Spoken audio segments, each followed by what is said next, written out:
this is John McCarthy with RopeSmart, and we're here today. We're going to go over a roping tip. We're in the head box. We're going to be talking about some heading issues. One of the main things that I think keeps a lot of people from being consistent is understanding the mechanics of their loop, what it really does, the shape, plane, and the changes that occur during the swing.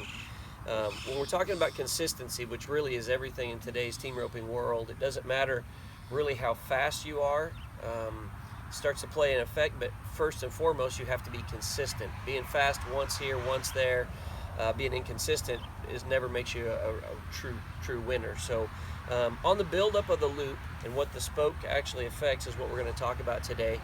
And so we're going to break that down a little bit, talk about a few things that you can work on. And this will probably be like a three-part series. It takes quite a while to cover it in our clinics, but we're going to kind of chip away at it today.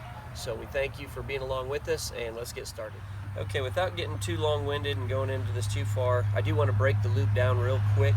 There's ropers of every different level, and whether you're a beginner or maybe a mid-numbered or a high-level guy, a lot of them don't know the science behind the spoke. So we're going to start for the people that are just starting, so you understand the spoke is the distance between the knot here on your Hondu and where your hand actually attaches to this strand of the rope.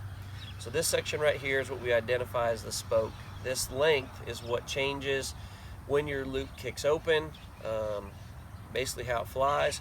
And when we get through the loop, the distance of rope between your hands is called your slack. And then obviously we have your loop. So in our clinics and what we do when we teach, we have an acronym. It's SLS. We talk about and how we build up the way you want to measure your build every single time you rope two. You want to measure your spoke first, and then you're going to want to split it, and you're going to want to put your pinky between those two strands and trap that exact spoke length. So whatever you do at this strand to size your loop will not affect you change your spoke length. So just want to cover that again real quick. You got your spoke here between the Hondu and your right hand. Slack is going to be the distance of rope between your hands, and then you've got your loop. So our acronym here at RopeSmart we use in all of our clinics is SLS, spoke, loop, slack. So first off, when I build my loop up, I'm going to measure my spoke, get it where I want, and we're going to talk about measuring points here in a second. Everybody's got different length arms, different size bodies, everything else, so you can't really, one doesn't fit all. Then I'm going to go ahead and build my loop size the way I want to start with it, and then I'm going to go ahead and get the amount of slack that I want between my hands. And when I get everything built up like I want, then and only then am I going to back my head horse into the box. I don't want to spend a lot of time in the corner of the box doing this kind of work, and that's a topic for another day. But so when I get this built up and I get these 3 points, then I want to get my perfect position on the dummy. And understand when I talk about perfect position on the dummy, the RopeSmart steer, the Smart One, this thing is designed to build good fundamentals, consistency, and position to the dummy is huge. A lot of people take different positions at the dummy.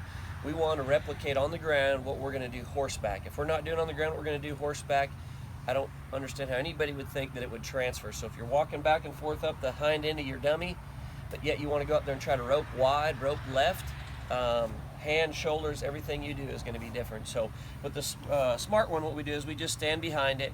We take a big giant step back, we take 2 steps to the left, kind of like a football place kicker, and then I make sure my pole is lined up with the base of the right horn. And when I'm here, I've got my build up. This is a spot I want to ride my horse to in the arena. We're going to go ahead and check and see if my SLS is on target.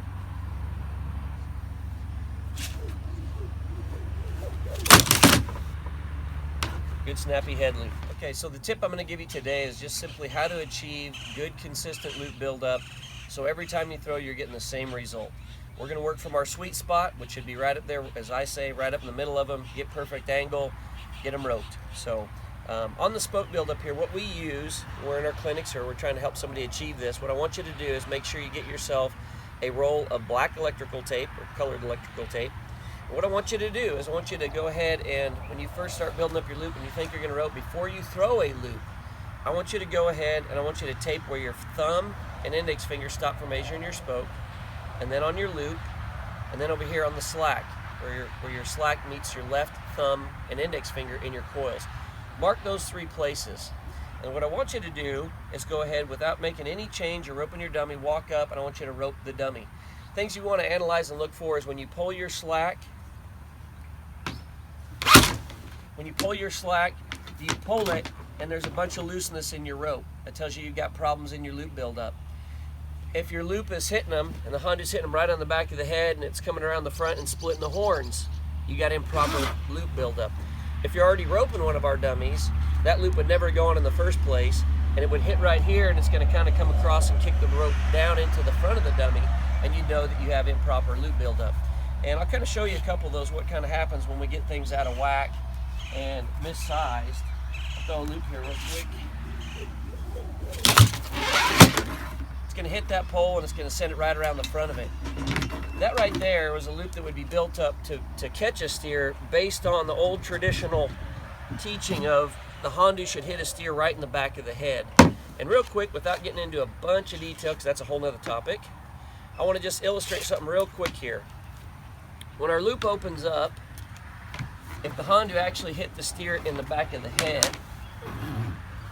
we open this loop, put the Honda over here. What I want you to understand is where would be the majority of this loop.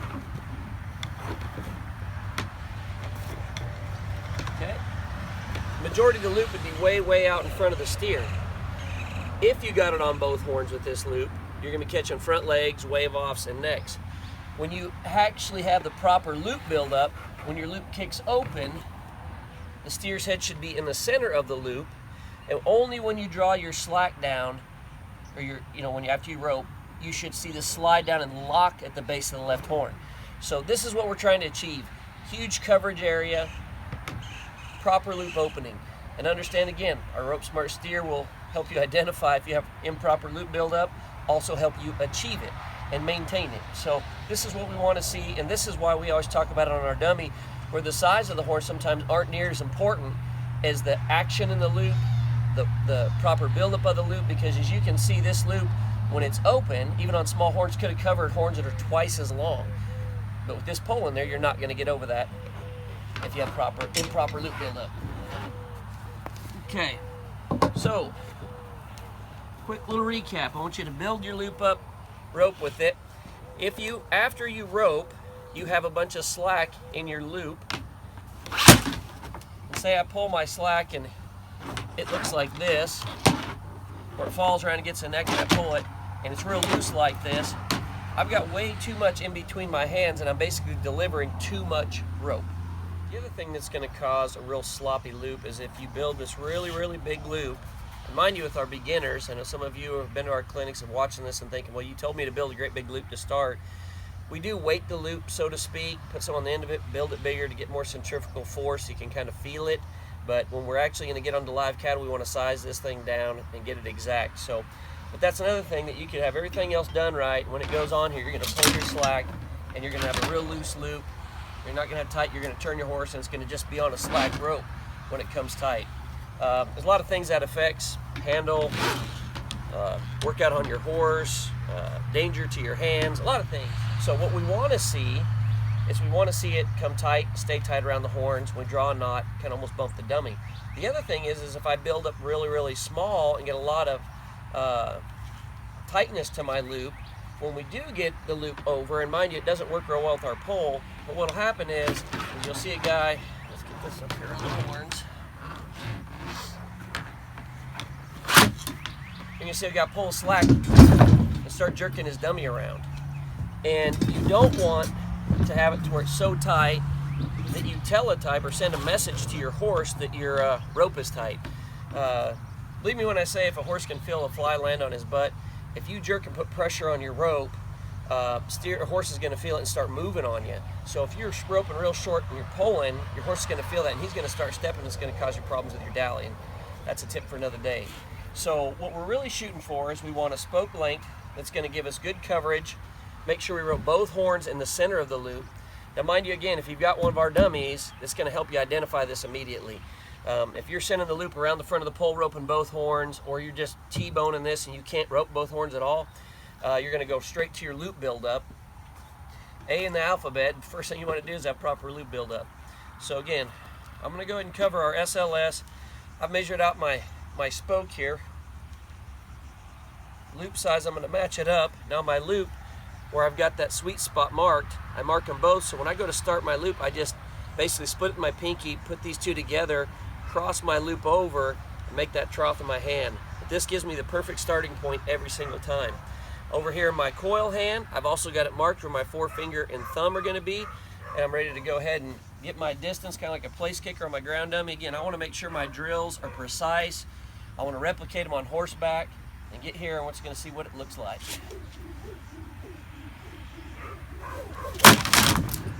And again, nice sharp little tap on your dummy. You don't want to be jerking it all the way around. It should be good and tight. Draw the knot down to the base of the left horn. Let's go throw another one.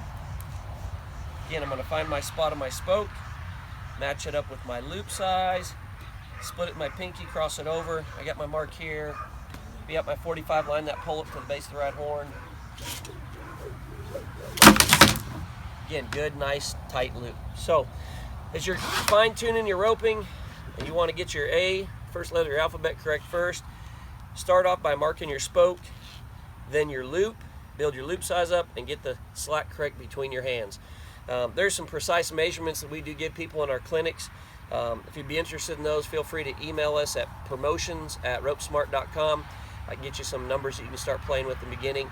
And as far as today, we thank you for joining us here at RopeSmart. We hope to ride with you again. And from a tip inside the heading box, John McCarthy. Have a great day and see you down the road.